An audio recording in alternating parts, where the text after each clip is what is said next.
So let's see. Anne says, "Hi, Matt, Maryland. I agree with you. If they do it sparingly, I behave the way you are saying. But when it becomes a repeated behavior every month by pulling away, that is a red flag and not acceptable." Yeah, and that's something that you definitely want to pay attention to, right? Because like I said, everything's both sides, right? There's never, like, a lot of times we get women that'll come and they'll be like, "Well, why aren't you teaching men how to be gentlemen? Aren't you supposed to be teaching men how to be gentlemen?"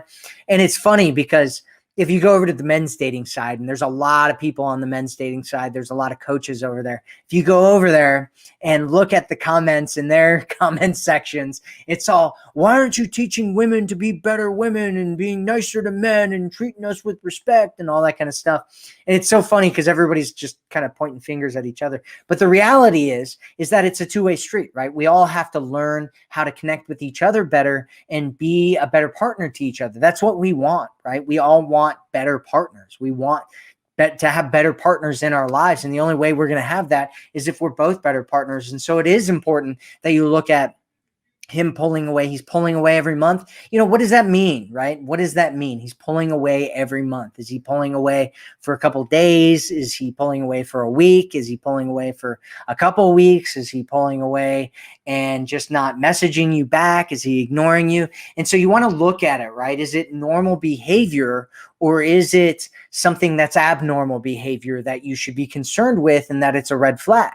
And so, like I was talking about earlier, we've kind of gotten to this world where we have this instant gratification that comes from text messaging and messenger apps and social media channels and stuff. And so we're used to just, messaging back and forth. I had a woman one time who was from Brazil, and she was talking about how this guy that she was seeing pulls away every single day. And I'm like, what does that mean to pull away every single day? And I was like, are you talking about he disappears in the evening and then shows back up the next day? And she's like, yeah, that's what he does. Is he, around 6 o'clock, he stops messaging me, and then he doesn't start messaging me until the next day again. And it's like, well, that's kind of normal behavior, right? He's got a life, he's got things to do. And so you have to figure out whether this is normal behavior or whether it's abnormal behavior, and then look at yourself and say, okay, well, what do I want?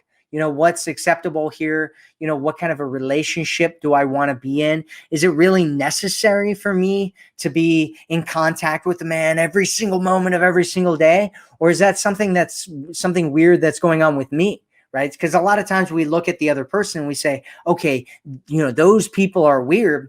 And a lot of times the weirdness is actually going on with us. You got to admit it. I'm a little weird. You're a little weird. We're all a little weird sometimes. And there's nothing wrong with that. And we have to look at whether the weird that we have going on with us is a little bit dysfunctional, or is it healthy? Is it coming from a healthy place, or is it coming from kind of this neediness place, this place where you don't feel like you're enough, or you feel like you're not really worthy, and so you're trying to make something happen and you need validation from this person constantly, or you don't feel good about yourself. And so that was kind of a long, drawn out answer, but yeah, it can be a red flag for sure, and you want to take a look at that. Absolutely.